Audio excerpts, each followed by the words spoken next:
ఇవాళ తెలంగాణ రాష్ట్రంలో ఎటు చూసినా అటు వెలుగుమట్ల భూములకు సంబంధించిన అంశం, మరోవైపు మూసి సుందరీకరణకు సంబంధించిన అంశం కొనసాగుతోంది. అక్కడ కేటీఆర్ పోయి సరే రాజకీయంగా ఏదో పొలిటికల్ గెయిన్ కోసం ప్రయత్నం చేస్తాడు.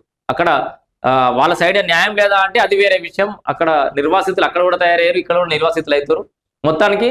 అయితే ఈ నిర్వాసితులుగా తయారయ్యే పక్షంలో మరి ప్రభుత్వం ఏ ప్రయోజనాల కోసం ఆ ప్రాజెక్టుల ముందు తీసుకొచ్చింది అనే కోణంలో కూడా కొంత ఆలోచించాల్సిన అవసరం అయితే ఉంది. అక్కడ ముందుగా ఈ వెలుగుమట్లకు కానీ మూసి పరివాహక ప్రాంతానికి కానీ పోయి డ్రామాలు చేస్తున్నటువంటి కేటీఆర్ కున్న క్రెడిబిలిటీ ఏంది, మరి కేటీఆర్ ఉరగబెట్టింది ఏముంది, కేటీఆర్ చేసింది ఏముందో చూస్తే భూ నిర్వాసితుల పై పన్ను పోటు అని ఒక వార్త చూస్తున్నాం.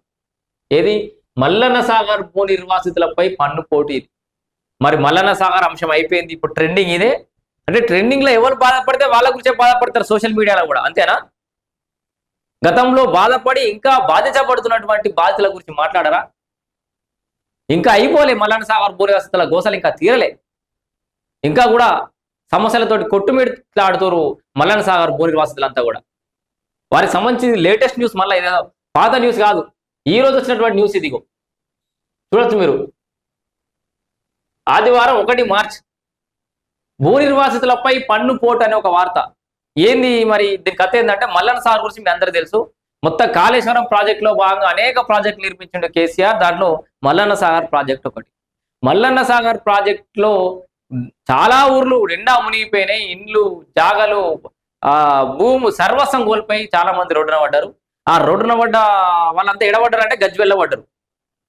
తౌట మండలు అటు కొండపాక మండలం ఉన్నటువంటి అనేక గ్రామాలు ముంచి తీసుకపోయి గజ్వెల్లో ఆ కేసీఆర్ గారి నియోజకవర్గంలో ఉన్నారు. ఆయన అదృష్టం బాగుండి మా దురదృష్టము ఆయనే ఎమ్మెల్యేగా గెలుస్తా ఉన్నాడు ఇద్దరి పరిస్థితులు కూడా. అయితే మరి ఆ మల్లన్న సాగర్ భూ నిర్వాసుల పరిస్థితి ఎట్లా ఉందంటే, మున్సిపాలిటీలో ముంపు గ్రామాలు 2026లో విలీనం అయితే ఏంది, మేము గతంలో చాలాసార్లు కొట్లాడినాం మల్లన్న సాగర్ ముంపు గ్రామాలని గ్రామ పంచాయతీలుగానే కొనసాగించురి మున్సిపల్కి పోయినా అని చెప్పేసి పబ్లిక్ హియరింగ్ ప్రోగ్రాం పెట్టిన ప్రతిసారి మొత్తుకున్నాం. ఇవి గతం తాలూకు మీరు వీడియో చూడొచ్చు. ఇక్కడేగో కృష్ణ భాస్కర్ గారు కలెక్టర్ గారు, ఇక్కడ వెంకటరామరెడ్డి నా ముందట ఉంది, మాట్లాడుతుంది నేనే, దొంగ వెంకటరామరెడ్డి. అప్పుడు కలెక్టర్ వెంకటరామరెడ్డి తేనె పూసిన కత్తిలేక మమ్మల్ని అందరు నిండా ముంచేసి ఆ ఎంపీ సీటు కోసం, తర్వాత ఎమ్మెల్సీ సీట్ కోసం వాళ్ళ దొర కాళ్ళ కాడ సాగిలబడి మొత్తానికైతే ఫోన్ ఒత్తుకుంటే ఎట్లా వస్తుంది చూడు, నేను మాట్లాడుతుంటే ఫోన్ వస్తుంది చూడురి. ఇగో అగో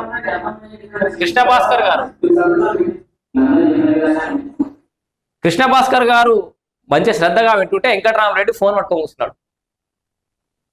కృష్ణ భాస్కర్ గారు కలెక్టర్ గా ఉంటే కూడా ఆయన వెంకటరామరెడ్డిని పిలిపించి వీడికి ఎందుకో మరి నాకైతే ఏం అర్థం కాలే. 2 జిల్లాలకు సంబంధించిన ఒక జిల్లాకు సంబంధించిన అంశం కొనసాగేటప్పుడు ఇంకో జిల్లా కలెక్టర్ తీసుకొచ్చి కూర్చోబెట్టారు. వెంకటరామరెడ్డి కలెక్టర్ కొనసాగి ఈ కృష్ణ భాస్కర్ రెడ్డి న్యాయం చేస్తా అంటుండు బాధితులకు గిట్లయితే ఎట్లా అని చెప్పేసి హరీష్ రావు వెంకటరామరెడ్డి మళ్ళా పట్టుకొచ్చిండు.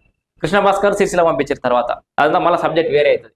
ఇట్లా మల్లన్న సాగర్ ముంపు గ్రామాలని గ్రామ పంచాయతీలనే కొనసాగించడానికి అనేక వేదికల మీద పబ్లిక్ హియరింగ్ ప్రోగ్రాంలలో చెప్పినాం. కానీ ఇక మున్సిపల్గా కలిపారు. ఎప్పుడు కలిపారు? 2025 ఎండింగ్ లో 26లో మొన్ననే మున్సిపల్ ఎన్నికలు అయినాయి కదా, దాంట్లోనే మున్సిపల్ ఎన్నికలు అయినాయి ముంపు గ్రామాలకు అన్ని. అప్పటిదాకా గ్రామ పంచాయతీలే కొనసాగినాయి కదా. మొన్న సర్పంచ్ ఎన్నికలు అయ్యేదాకా కూడా మాకు సర్పంచ్లు ఉన్నట్టుగా లెక్క గ్రామ పంచాయతీ సేవల్ని వినియోగించుకున్నాం కదా. ఇప్పుడు మున్సిపాలిటీలో కలిపి 2023 సంవత్సరం నుంచి ఇప్పటిదాకా మున్సిపల్ పనులు కట్టాలని చెప్పేసి ఆన్లైన్లో అప్లోడ్ చేసిరట. ఇది మా దౌర్భాగ్యం, మా పరిస్థితి. రేగో 2023 నుంచి పన్నుల వసూళ్లకు అధికారుల సన్నాహాలు. ఇంటి పన్నులను ఆన్లైన్లో పొందుపరిచిన అధికారులు కనిష్టంగా 1611, గరిష్టంగా 5142 పన్ను విధింపు ఆందోళన వ్యక్తం చేసిన మల్లన్న సాగర్ భూ నిర్వాసితులు. అవన్నీ అక్కడ డబుల్ బెడ్రూమ్లు అవన్నీ. సో ఇక్కడ విషయం చూడరు ఒకసారి. మల్లన్న సాగర్ భూ నిర్వాసులంతా కూడా శ్రద్ధగా వినాలి ఈ వార్త. మన గ్రామాలన్నిటికీ పన్నులు విధిస్తారు. ఎప్పటి నుంచి? మొన్న మున్సిపల్ కలిసినప్పటి నుంచి కాదు, గతం 2023 నుంచి కట్టాలన్నట. బీఆర్ఎస్ పార్టీ చైర్మన్ చేతి మీద పెట్టుకున్నాం కదా, ఇప్పుడు మళ్ళా బీఆర్ఎస్ పార్టీలో గెలిపించుకున్నాం కదా, ఇప్పుడు మళ్ళా కౌన్సిలర్ అని పదే ఒక్కసారి మోసపోయినాం, 2 సార్లు పోయినాం, 3 సార్లు పోతున్నాం. ఇక వాడు ఇచ్చేది లేదు, సచ్చేది లేదు, ఆ ఎమ్మెల్యే బయటకు వచ్చేది లేదు, వీళ్ళు చేసేది లేదని ఎంత మొత్తుకున్నా కూడా కొంతమంది ఇంకా కూడా కారు గుర్తులే గెలిపిస్తారు. ఇప్పుడు ఈ పనుల మినహాయింపు నుంచి ఈ బీఆర్ఎస్ పార్టీ కౌన్సిలర్ కాపాడతారా? ఈ బీఆర్ఎస్ చైర్మన్ కాపాడతాడా మనల్ని? ఇక చూడరు ఒక్కసారి ముచ్చట. గత 6 ఏళ్లుగా అనేక సమస్యలతో సతమతమవుతున్న మల్లన్న సాగర్ భూ నిర్వాసితులకు మరో సమస్య వచ్చి చేరింది. ఒక పక్క R&R ప్యాకేజీలు రాలేదు, మరో పక్క నష్టపరిహారాలు ఇంకా రాలేదు, సమస్యలు తీరలేదు. ఇవన్నీ చేసుకుందామంటే ఉపాధి లేదు. ఇవేం లేక బతుకు వెల్లదీస్తూ ఇబ్బందులు పడుతున్న తరుణంలో మరో పక్క మున్సిపల్ పనుల రూపంలో పిడులాంటి వార్త వచ్చేయడంతో భూ నిర్వాసితులు ఆందోళన పడ్డారు. 2020లో ముంపు గ్రామాలను గజ్వేల్ ప్రజ్ఞాపూర్ మున్సిపాలిటీ పరిధిలోకి తరలించినప్పటికీ 2025 వరకు కూడా గ్రామ పంచాయతీలు ఉన్నాయి, అంతే కదా. 2026 నుంచి తరలించారు అక్కడికి. 2025 దాకా కూడా మున్సిపాలిటీలు లేవు, మరి గ్రామ పంచాయతీలు ఉన్నాయి. ఈ ఏడాది జనవరి 2026లో ముంపు గ్రామాలను అధికారికంగా మున్సిపల్ విలీనం చేసినప్పటికీ 2023 నుంచే పన్నులు వసూలు చేయాలని మున్సిపల్ అధికారులు కసరత్తు చేస్తుండడంతో భూ నిర్వాసితులను కలవరపెడుతుంది. మరి ఏం జరిగింది ఒకసారి చూడు. ఇగో కరెక్ట్గా మీకు మొత్తం చదివి చెప్తాను.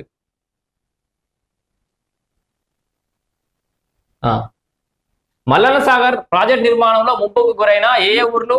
తోట మండలంలోని బ్రాహ్మణ బంజేరుపల్లి, లక్ష్మాపూర్, ఏటిగడ్డ, కిష్టాపూర్, వేమ్లగఢ్, పల్లెపహాడ్ వాటి మధిర గ్రామాల్లో, అదేవిధంగా కొండపాక మండలంలోని మధిర గ్రామాలు అంటే ఇవి ఈ ఆమ్లెట్ విలేజెస్, ఈ ఊర్లకి ఏమైనా ఉంటే అవి. తర్వాత కొండపాక మండలంలోని ఎర్రవల్లి కానీ సింగారం కానీ ముంపు గ్రామాలను 2020-21లోనే గత బీఆర్ఎస్ ప్రభుత్వం గజ్వేల్ ప్రజ్ఞాపూర్ మున్సిపాలిటీ పరిధిలోని సంగాపూర్, ముట్రాజ్పల్లి శివార్లలో పునరావాస కాలనీలు అయితే ఏర్పాటు చేసి తరలించారు. అయితే పునరావాస కాలనీలలో 4,000కు పైచిలకు ఇల్లు ఉండగా 12,000కు పైగా ఓటర్లు ఉండగా 18,000 వరకు జనాభా ఉన్నారు. ముంపు గ్రామాల్లో 18,000 జనాభా ఉన్నారు, 12,000కు పైగా ఓటర్లు ఉన్నారు, 4,000కు పైచిలకు ఇల్లు ఉన్నాయి. నేను చెప్పినా ప్రస్తుతం ఎప్పటికి చెప్తా ఉంటాను 4-5 వేల కుటుంబాలని పరంగా. ముంపు గ్రామాలను 2020-21లోనే మున్సిపల్ పరిధిలోకి తరలించినప్పటికీ 2024 ఫిబ్రవరి వరకు సర్పంచుల పాలనలోనే 2025 వరకు ప్రత్యేక అధికారుల పాలనలో గ్రామ పంచాయతీగానే కొనసాగినాయి. మనందరూ తెలిసిన ముచ్చట, కొత్త ముచ్చట కాదు. అయితే మున్సిపల్ వెబ్సైట్లో ఏం పెట్టిరో చూడరు. ఇప్పుడు R&R కాలనీకి చెందిన పన్నుల వివరాలను మున్సిపల్ అధికారులు ఇప్పటికే ఆన్లైన్లో పొందుపరిచారు. ఒక్కో గ్రామానికి ఒక్కో విధంగా ఆబాది ప్రకారం పన్నులు నిర్ణయించి పెట్టిరు. చూడరుగా arrear tax, arrear interest, current tax, current interest అన్ని కలుపుకొని అన్ని ముంపు గ్రామాలకు ఏరియర్స్ అంటే పెండింగ్. మనం ఇన్ని రోజులు మున్సిపాలిటీలు ఏం కాబట్టి మనకు తెలియదు. ముంపు గ్రామాల ప్రజలు ఆసక్తిగా వినురు, కొంచెం ఇంట్రెస్టింగ్ అంటే మన బతుకులు గట్ల ఏడ్చినాయి. మరి ఏం చేయాలి, మన బతుకు గట్ల అయిపోయింది. విని సచ్చినట్టు కట్టాల్సిన పరిస్థితి ఏర్పడ్డది. అన్ని ముంపు గ్రామాలకు 2023-24 నుంచి తర్వాత అంటే ఈ ఫైనాన్షియల్ ఇయర్స్ అన్నట్టు ఈ సంవత్సరం 2023-24 సంవత్సరానికి గాను మరియు 2025-26 సంవత్సరం వరకు కట్టాల్సిన పన్నులను ఆన్లైన్లో అప్లోడ్ చేశారు. పునరావాస కాలనీ వేములగట్లోని కొన్ని ఇళ్లకు ఇంటి పన్ను 465 రూపాయలు. వేములగట్లోని ఇళ్లకు సంవత్సరానికి చొప్పున 1611, మరికొన్నిటికేమో 575 రూపాయల లెక్కన 1983 ఇంట్రెస్ట్తో కలిపి విధించారు. ఏటిగడ్డ, కిష్టాపూర్ కానీ పల్లెపహాడ్ గ్రామాల్లోని కొన్ని ఇళ్లకు ఇంటి పన్ను 636 లెక్కన 3116 ఇంట్రెస్ట్తో కలిపి విధించారు. ఇంట్రెస్ట్ లింక్ అంటే ఇన్ని రోజులు యాక్చువల్గా ఇంటి పన్ను ఇంత ఇంట్రెస్ట్ కలుపుకొని ఇవి. లక్ష్మాపూర్ గ్రామంలోని ఇళ్ళకేమో ఇంటి పన్ను 636 రూపాయలట. ఈ లెక్కన ఇంట్రెస్ట్ తోటి కలిపి 4,090 రూపాయలు. అదేవిధంగా సింగారం, ఎర్రవల్లి గ్రామాల్లోని ఇళ్లకు ఇంటి పన్ను 636 లెక్కన ఇంట్రెస్ట్తో కలిపి 5,142 విధిస్తూ ఆన్లైన్లో పొందుపరిచింది. ఇక చూడు, ఇక మన కౌన్సిలర్ ఇప్పుడు కట్టిస్తారు. నేను చెప్తానే ఉన్నా. ఇగో సేవలు అందించకుండా పన్ను ఎలా విధిస్తారని చెప్పేసి అక్కడ ఆల్రెడీ సిపిఐ గజ్వేల్ నియోజకవర్గ కార్యదర్శి శివలింగం కూడా అన్నాడు. వీరెవరు CITU సిద్దిపేట జిల్లా ఉపాధ్యక్షుడు బండ్ల స్వామి గారు కూడా అదే చెప్పిండు. ఇక్కడ చూడరు 2023 నుంచి పన్నును ఎట్లా విధిస్తారు? మరి మనది 25 మొన్న ఎన్నికలైనాయి, నెల కూడా కాలే. మున్సిపాలిటీ కలిపింది మొన్న 26లోనే. మల్లన్న సాగర్ ముంపు గ్రామాలు గజ్వేల్ ప్రజ్ఞాపూర్ మున్సిపల్ పరిధిలో ఉన్నప్పటికీ 2025 వరకు గ్రామ పంచాయతీగానే కొనసాగాని 2023 నుంచి ఇంటి పన్ను ఎలా విధిస్తారని నిర్వాసితులు ప్రశ్నిస్తున్నారు. ఈ సంవత్సరం జనవరి 2026లో అధికారికంగా మున్సిపల్లో విలీనమైన ముంపు గ్రామాలకు 2023 నుంచి పన్ను వసూలు చేయాలనుకోవడం సమంజసం కాదంటున్నారు. గత ఏడాది వరకు మేము గ్రామ పంచాయతీ సో మొత్తానికైతే మల్లన్న సాగర్ ప్రాజెక్టులో సర్వం కోల్పోయి ఉపాధి లెక్క దిక్కుతోచని పరిస్థితుల్లో కొట్టుమిట్టాడుతున్నామని మున్సిపల్ పనుల నుంచి మినహాయింపు ఇవ్వాలని చెప్పేసి భూ నిర్వాసులు దాదాపు ఇంకొక 10 ఏళ్ళు పన్ను మినహాయింపు ఇవ్వాలి ముంపు గ్రామాలకి. ఎస్, ఎందుకు ఇయ్యారు? త్యాగధనులం అన్నారు కదా, మళ్ళీ కట్టులో పెట్టుకొని చూసుకుంటామన్నారు కదా. ఇప్పుడు కాలుతో అంటారమ్మ మళ్ళీ ఎంత గోసపడుతున్నాం. కేటీఆర్ రా ఒకసారి, మీ నాయన మీ బావ చేసినటువంటి ఆ దుర్మార్గాలు నీ కళ్ళకు కనబడతాయి ఒక్కసారి. ఆ వెలుగు మట్ల భూ నిర్వాసులు ఏమంటారు మూసి పరివాహక ప్రాంతానికి పోయినావు కదా, రేపు పొద్దుగాల మల్లన్న సాగర్ రా. మీ నాయన నియోజకవర్గంలో అయితే తిరగవా తప్పు జరుగుతుంటే? ఇంత దారుణమా, ఇంత వివక్షణ, ఇంత పక్షపాత ధోరణి? అన్నమో రామచంద్ర అని మల్లన్న సార్ భూ నిర్వాసులంతా ఇంకా కూడా దిక్కు మొక్కు లేక దిక్కుదోచని స్థితిలో కాలం వెల్లదీస్తారు.